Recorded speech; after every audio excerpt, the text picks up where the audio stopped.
तो चलिए ब्रेक के बाद एक बार फिर से आपका स्वागत। और इस वक्त हम सीधे रुख करते हैं, सुनते हैं कि सीएम मनोहर लाल युवाओं से संवाद कार्यक्रम के दौरान क्या कुछ कह रहे हैं। उसको ध्यान में रखते हुए हम लोग आज विचार कर रहे हैं। आज हमने जो संगठन तय किया है, बनाया है यूथ फॉर न्यू हरियाणा। हमारा जो हरियाणा है इसको किस प्रकार से हम नए हरियाणा के रूप में खड़ा करें। हमारा प्रदेश 1966 में बना, उस समय बहुत ही सीमित हमारे यहाँ का विकास था, बहुत सीमित हमारी उपलब्धियां थी, आवश्यकताएं भी निश्चित रूप से बहुत सीमित थी। और चूंकि हमारा प्रदेश पंजाब के संयुक्त प्रदेश में से अलग होकर बना था, बड़ा मजाक भी किया जाता था कि हरियाणा प्रदेश ऐसा है, इसकी अपनी आर्थिक स्थिति कैसे सुधरेगी, इनके पास साधनों की कमी है, पता नहीं अपने एम्प्लॉइज को ये लोग पूरी तरह से संभाल भी पाएंगे नहीं पाएंगे, उनको तनख्वाह भी दे पाएंगे नहीं दे पाएंगे। लेकिन हमारे हरियाणा का जो युवक, हरियाणा को जो हमारा वासी अपनी मेहनत से, अपने परिश्रम से उसने काम किया और आज हरियाणा देश के ऐसे प्रांतों में खड़ा हुआ है जो देश की 130 करोड़ आबादी के पेट यानी भूख मिटाने के लिए, उसका पेट भरने के लिए अन्न जो उपजाते प्रदेश में, उनमें अग्रणी है। हमारा यह युवा बड़ा उत्साही है, बड़ा साहसवान है, क्योंकि जब देश की रक्षा की बात आती है तो सबसे पहले आगे हरियाणा का युवक आता है। आबादी हमारी देश की भले 2.5% है, लेकिन यदि सुरक्षा सैनिकों में हम संख्या की गिने तो हमारी संख्या 10 से 11% है। देश की सीमाओं की रक्षा करने में अग्रणी हमारा हरियाणा का युवक है। हरियाणा के युवक को अवसर मिलना चाहिए कि हर जगह आगे जाकर के खड़ा होता है।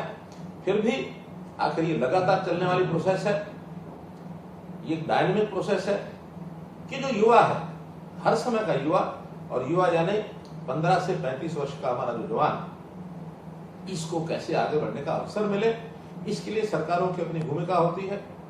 हम लोग लगातार इस काम में आगे बढ़ रहे हैं। युवा की जो सीखने की ललक होती है, उसकी जिज्ञासा होती है, उसकी दृढ़ संकल्प शक्ति होती है, उसका उपयोग करके हम देश और दुनिया में कैसे छा जाए, इसका विचार लगातार हम करते रहते हैं। उस नाते से कुछ बातें जो हम कर रहे हैं, हमारे यहाँ शिक्षा, इसकी व्यवस्था सुधारने का काम ये हमने करना शुरू किया है। पिछले 6 साल से जब से हमने सत्ता संभाली तो ध्यान में आया कि शिक्षा में हमारा जो युवा है वो थोड़ा पिछड़ रहा है। और पिछड़ता भी क्यों नहीं, क्योंकि शिक्षा के ऊपर उसका विश्वास होने लग गया था, शिक्षा का उपयोग नहीं होता था। हमने सबसे पहले ये कहा कि जो शिक्षित है, जो टैलेंटेड है, उसका महत्व बढ़ना चाहिए। और खास करके जैसा हम देखते हैं शिक्षा में, शिक्षा प्राप्त करने का नौकरियों का जो विषय होता था, तो यहाँ भ्रष्टाचार से ओत-प्रोत सिस्टम, भाई भतीजावाद से ओत-प्रोत सिस्टम, जिसमें से लोगों को नौकरियां यानी खरीदनी पड़ती थी, नौजवानों को नौकरियां बिकती थी। हमने उसको आमूलचूल परिवर्तन किया। नौकरी मेरिट पर मिलनी चाहिए। आखिर मेरिट पर मिलेगी तो उसके बहुत लाभ हैं। एक तो शिक्षा पर युवा का विश्वास बढ़ेगा, वातावरण अच्छा होगा, समाज शिक्षित बनेगा। दूसरे, जो शिक्षित युवा सरकारी काम में आगे आएगा, वो जिस काम के लिए आगे आ रहा है, सेवा करने के लिए आ रहा है, तो वो जनता को सेवा भी ठीक से दे पाएगा। पढ़ा लिखा टैलेंटेड युवक होगा तो उसको जनता का लाभ होता है। जनता के लिए तो आखिर हम काम करते हैं, तो इसलिए इस प्रकार के लाभ हमको निश्चित रूप से हुए हैं। हमने पुलिस की भर्ती में भी ट्रांसपेरेंट रिक्रूटमेंट प्रोसेस ये अपनाई, चाहे वो ग्रुप डी की भर्तियां थी, चाहे वो क्लरिकल भर्तियां थी, जेईस थे, किसी भी लेवल की, ग्रुप सी की भर्तियां, डी की भर्तियां, और इवन HPSC, यहाँ भी थोड़ा जो चीजें सुनने को मिलती थी, हम और आप लोग हैरान होते हैं कि जो अफसर रैंक के लोग भी भर्ती किए जाते थे, करोड़ों रुपए की रिश्वत देकर भर्ती किए जाते थे। उसके अंदर बहुत परिश्रम हमको करना पड़ा। बहुत से, मैं कहता हूँ, अपने लोग जिनको हम कहते हैं वो भी परेशान होने लगे। वो कहते थे हम तो सत्ता के नजदीक है, हमारा अधिकार पहले बनता है। हमारा कहना है कि नहीं, अधिकार जो योग्य है उसका पहले बनता है, उसको नौकरी मिलेगी तो उसका लाभ होगा। तो ये एक चीज हमने इसको ठीक किया। सरकारी कर्मचारियों में बहुत से ट्रांसफर्स को लेकर के उद्योग धंधा चलता था, एक ऑनलाइन ट्रांसफर पॉलिसी हमने बनाई। सामाजिक तौर पर कई प्रकार के ऐसे जो कमियां, कमजोरियां, बुराइयां, उनको ठीक करने का हमने काम किया। बेटी बचाओ बेटी पढ़ाओ, कितना बड़ा अभियान लेना पड़ा हमको। जो जेंडर रेशियो 850 और 60 के बीच में मासिक चलती रहती थी, वो आज 920 और 930 के बीच में जेंडर रेशियो आ गई है। तो इस प्रकार का सामाजिक संतुलन, ये भी अपने आप एक बहुत बड़ा एक अभिशाप था हमारे प्रदेश को, हमने उसको भी ठीक करने की कोशिश की है। चीजें गिनाने के लायक मैं बहुत गिना सकता हूँ, क्योंकि जिस प्रकार से भ्रष्टाचार के ऊपर चोट करने की बातें आई, ट्रांसपेरेंसी हम लेके आए, टेक्निकल चीजों के आधार पर हमने चीजों को आगे बढ़ाया। कंप्यूटराइजेशन का जमाना है, हर चीज को हमने ऑनलाइन किया। और फिर जो सरकारी सेवाएं, सरकारी योजनाएं, केंद्र सरकार की, प्रदेश सरकार की सैकड़ों हैं, लगभग 600 सेवाएं और योजनाएं हैं, जो चक्कर काटते रहते थे हमारे गरीब परिवार, जिनकी आवश्यकताएं होती थी, जो उसका लाभ उठाना चाहते थे, उनको मिलती नहीं थी, निराश होकर के घर बैठ जाते थे। हमने वो सब सेवाएं ऑनलाइन करके उनके घर तक पहुंचाई है। गांव-गांव में CSCs ये खोले हैं, अंत्योदय केंद्र, सरल केंद्र ये हमने खोले हैं, ई-दिशा केंद्र ये हमने बनाए हैं। आज जिसकी जो आवश्यकता होती है, अपने निकट के स्थान पर जाकर के और वो टेक्नोलॉजी के माध्यम से उसको सेवा मिल जाती है। इसमें से भ्रष्टाचार कम हुआ है, लोगों को सहूलत हुई है। उद्योग धंधों को आगे बढ़ाने के लिए हमने ईज ऑफ डूइंग बिजनेस, इसके ऊपर काम किया और हरियाणा को एक उन लोगों के निवेशकों के लिए प्रेफर्ड डेस्टिनेशन ये हरियाणा कैसे बने, इसके ऊपर हमने काम किया और लोग आकर्षित हो रहे हैं। बहुत छोटे बड़े उद्योग पिछले 6 साल के अंदर हरियाणा में लगे हैं, जिसके कारण से हमारे युवाओं को रोजगार भी मिला है। और मैं समझता हूँ सरकारी नौकरियां तो लगभग 70 से 75 हजार ही हम अभी दे पाए हैं। उस प्रोसेस में समय भी लगता है और जितनी आवश्यकता है उतनी ही ली जाती है, लेकिन इससे काम नहीं चलता। प्राइवेट उद्योग में भी नौकरी का बड़ा एक प्रकार से अवसर होता है, वहां भी हमको जाना होता है। स्वरोजगार इसको करने के लिए भी और हमें अपने कुछ ना कुछ साधनों को लेकर के, बैंकों से ऋण लेकर के अपने काम करने की एक पद्धति ये भी हमको खड़ी करनी होती है। हमारे परंपरागत व्यवसाय उसको कैसे अच्छा बनाया जाए। कृषि करने वाला एक नौजवान खेती में उसका मन हट रहा है, आधुनिक तरीके से, अच्छे तरीके से खेती करेगा तो उसकी खेती की आवश्यकता है, वो वहां काम करेगा। एक अच्छा व्यापार, एक अच्छा उद्योग, एक अच्छी सर्विसेज में भी इस प्रकार की, चाहे IT की सर्विसेज हैं, चाहे शेष सर्विसेज हैं, केंद्र सरकार की नौकरियां हैं, बहुत पोर्टल हमने खोले हैं। हमने अप्रेंटिसशिप के अवसर दिए हैं और जो नौजवान बेरोजगार, पढ़े लिखे बेरोजगार थे, उनको भी कम से कम अपने परिवार पर निर्भर न रहना पड़े, उनको न्यूनतम कुछ पैसा जेब में जाए 100 घंटे काम के बदले, और उनको 9,000 रुपया, 7,500 रुपया ये दिया जाने लगा। 3 साल तक वो अपनी तैयारी करके और किसी न किसी व्यवसाय में आत्मनिर्भर होकर के वो आगे बढ़ते हैं। वैसे बहुत से अवसर ये हमने किए। हमने किसानों के लिए सहूलत इसको शुरू की। किसान को आज की पद्धति के हिसाब से उसको कृषि करने का अवसर मिले, वैज्ञानिक तरीके से वो खेती करे, कम पानी, माइक्रो इरिगेशन से वो खेती करे, उपज ज्यादा कैसी होती है, ये तो हमारे यहाँ ग्रीन रेवोल्यूशन के कारण से बहुत अच्छी फसल होने लग गई है। लेकिन फसल की गुणवत्ता बढ़े, क्वालिटी बढ़े। आज फसल में पेस्टिसाइड्स, केमिकल्स यूज किए जाते हैं, उसके खाने से, सेवन करने से बीमारियां बहुत होती हैं।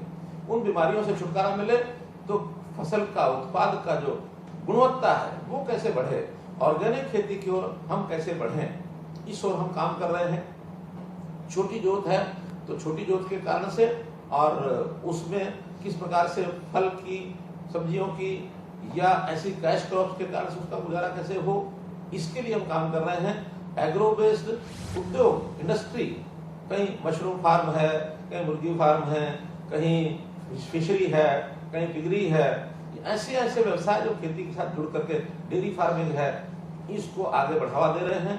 सरकारी योजनाएं बहुत बन रही हैं। हमारा प्रदेश का हर व्यक्ति कैसे उसको रोजगार मिले, काम मिले।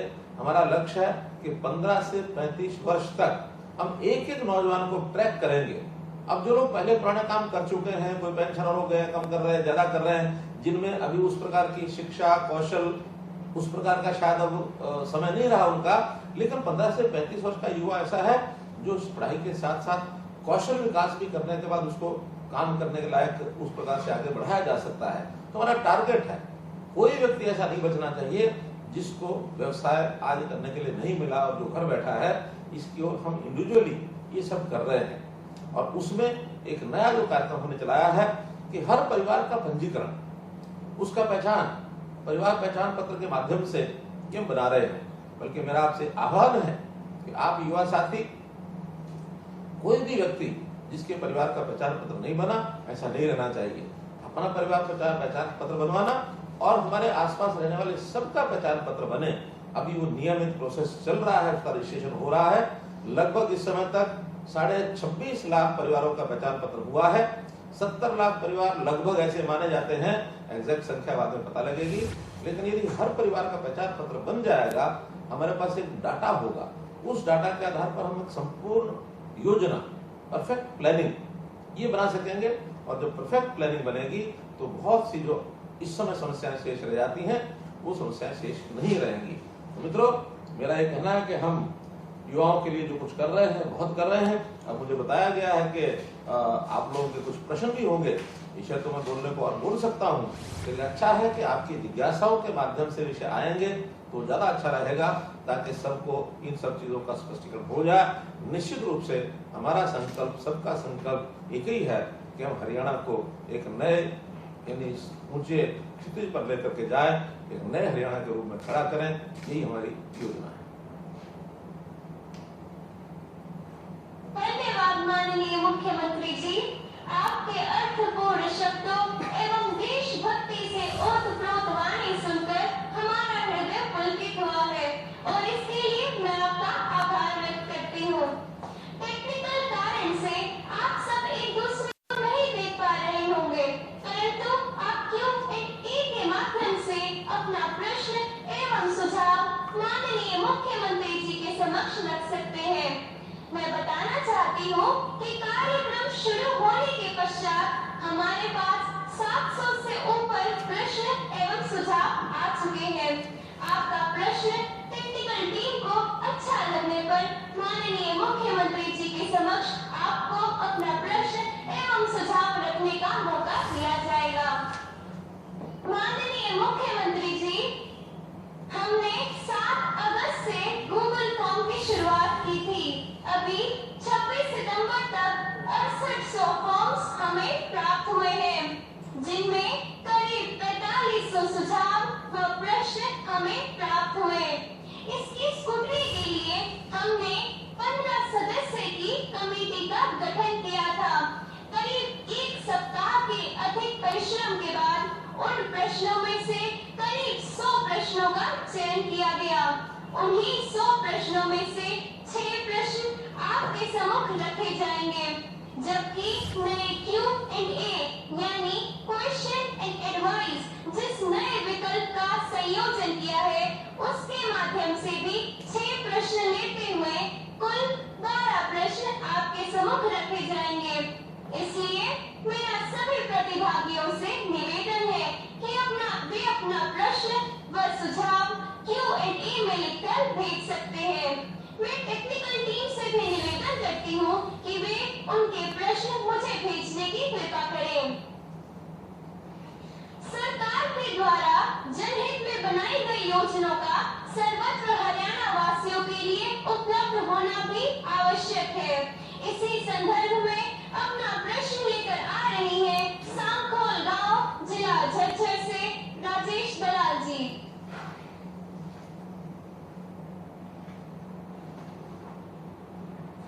राजेश दलाल जी,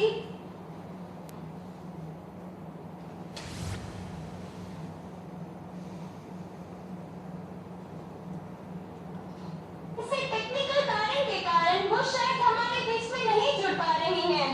मैं सभी बंधुओं से अनुरोध करूंगी कि वे अपने प्रश्न व सुझाव हमें भेजते रहें। उसी में से एक प्रश्न का चयन टेक्निकल टोली ने अभी किया है। अपनी भारतीय परंपरा में व्यक्ति का और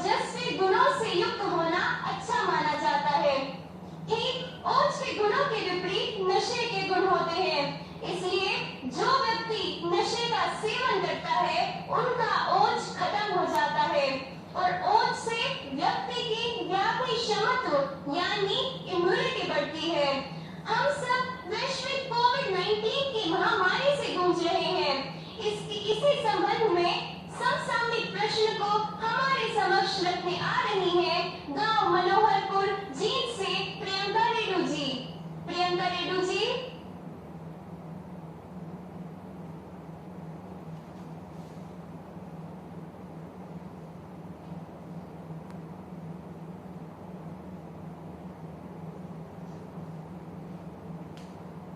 मैं प्रियंका रेड्डू जी से अनुरोध करूंगी कि वे अपना प्रश्न माननीय मुख्यमंत्री जी के समक्ष रखें।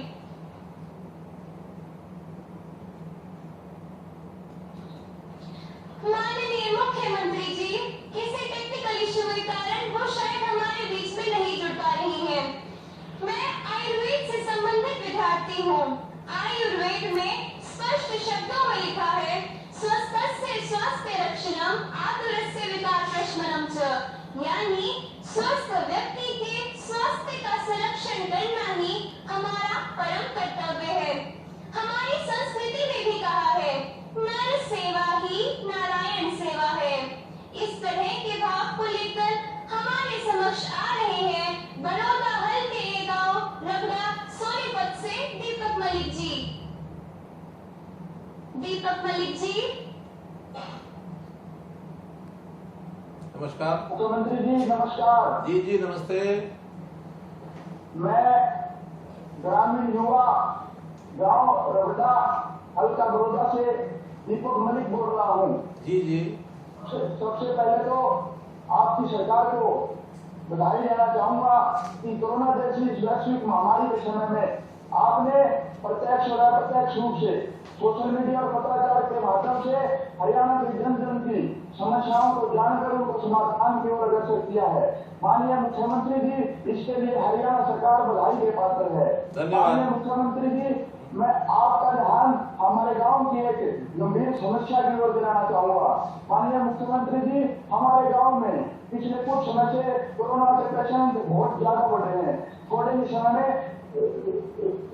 कैंसर के पेशेंट, मैं मालूम चाहूंगा, कैंसर के पेशेंट बहुत ज्यादा बढ़े हैं।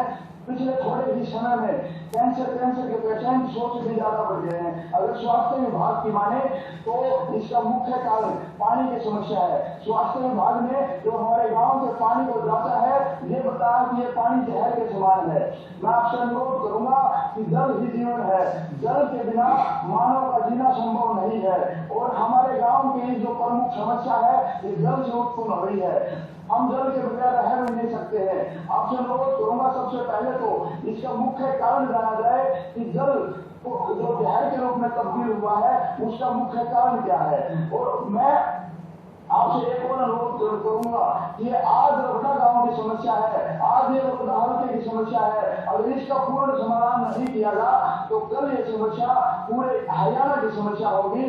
तो अनुरोध के साथ आपसे ये चाहूंगा कि जल्द से जल्द हमारे गांव की इस पानी की समस्या का समाधान कर करके हमारे गांव के जन जन के जीवन को बचाने का आप काम करें। और मुझे पूरा विश्वास है कि हरियाणा की सरकार हमारे गांव की पानी की समस्या को दूर करवाने का काम कर रही है। मुख्यमंत्री जी, मुझे याद है कि आपका एक स्पेशल दस्ता पूरे हरियाणा में जल के स्तर को, पानी के स्तर को बढ़ाने का कार्य, पानी के स्तर को सुधारने का कार्य कर रहा है। उसी के साथ साथ मैं चाहूंगा कि इस मुख्य समस्या को मिले, ये समस्या कल इस पूरे हरियाणा की हो सकती है। तो अनुरोध के साथ दोबारा आपसे रिक्वेस्ट करूंगा कि हमारे गांव की समस्या की ओर, इस समस्या को समाधान की ओर ले जाकर के हमारे गांव के जन जन के जीवन को बचाने का आप कार्य करें। आपका बहुत बहुत धन्यवाद। दीपक जी, आपका प्रश्न बड़ा ज्वलंत प्रश्न है और बड़ा गंभीर है। ये विषय बहुत दिनों से हमारे ध्यान में आया है कि जैसे मैंने पहले कहा अपनी बातचीत में कि ग्रीन रेवोल्यूशन के कारण से हमारे यहाँ फसलें तो अच्छी होने लग गई, लेकिन हमारा जो उत्पाद है उस उत्पाद का भी उसमें कहीं ना कहीं दूषित, चाहे वो केमिकल्स के कारण से, चाहे पेस्टिसाइड के कारण से, ये जो दूषित वातावरण बना, जिसके कारण से हमारा जो पानी है वो भी नीचे अंडरग्राउंड वाटर खराब हुआ है। इस अंडरग्राउंड वाटर का जैसे वो उपयोग करते हैं तो कैंसर जैसी बीमारियां भयंकर रूप से आगे बढ़ रही हैं। और ये रबड़ा गांव की ही कहानी नहीं है, ये और भी स्थानों पर इस प्रकार की शिकायतें आई हैं और कुछ इलाके तो पूरे का पूरा इलाका यानी पानी नीचे खराब हो गया है। भारत सरकार ने इस ओर ध्यान दिया है, एक नई योजना जल जीवन मिशन ये चलाया है और इस जल जीवन मिशन के अंतर्गत अब ऐसे सब इलाकों में जहां अंडरग्राउंड पानी ठीक नहीं है और जहां भी हम वाटर बस के माध्यम से पानी पहुंचा सकते हैं या नीचे पानी ठीक है तो उसको लेकर के घर घर में हर रसोई के अंदर पीने का साफ पानी ये पहुंचाने का हमारा कार्यक्रम शुरू हो गया है। लगभग 30 लाख ऐसे घर हैं ग्रामीण क्षेत्र के अंदर जो टारगेटेड किए गए हैं जहां घर घर पानी पहुंचाएंगे और जहां ये पानी नीचे का खराब है इस पानी को पीना अब वर्जित करेंगे ताकि कम से कम आगे ये कैंसर की बीमारी न फैले। जहां तक पहले के जो पेशेंट्स हैं उनके इलाज के लिए जगह जगह पर ये सारी व्यवस्थाएं की जा रही हैं। कैंसर के बड़े हॉस्पिटल्स ये भी बनाए जा रहे हैं। अभी जैसा हमने झज्जर जिले में एक 2000 बेड का कैंसर स्पेशलिस्ट हॉस्पिटल एम्स का एक ब्रांच है वो बनाया गया है। इसी प्रकार कैंसर की जो इलाज के लिए जो सामान्य हॉस्पिटल हैं उसके अंदर भी जो व्यवस्थाएं की गई हैं और कैंसर पेशेंट को जितनी सुविधाएं सरकार की ओर से दी जा सकती हैं वो भी हम सब दे रहे हैं।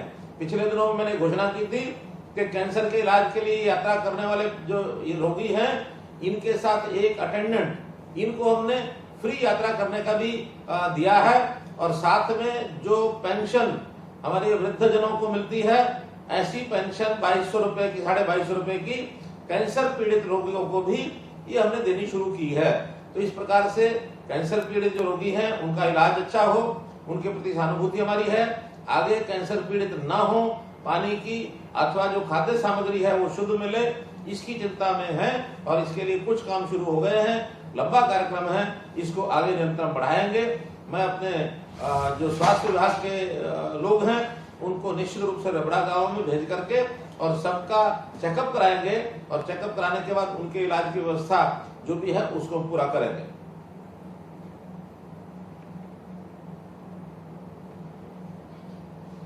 धन्यवाद माननीय मुख्यमंत्री जी। सीएम साहब, जिस नए इंकलाब की चाहत को लेकर हम सब वेबिनार के माध्यम से जुड़े हैं इसकी एक झलक मैं आपको सिरसा के गांव भरोखा से दिखाना चाहूंगी, जहां आपकी परिवर्तनकारी सोच ने नए इंकलाब को जन्म दिया है। मैं निवेदन करती हूँ गांव भरोखा के निवासी श्रीमान रामदास जी से कि वे माननीय मुख्यमंत्री जी के समक्ष अपना प्रश्न रखें।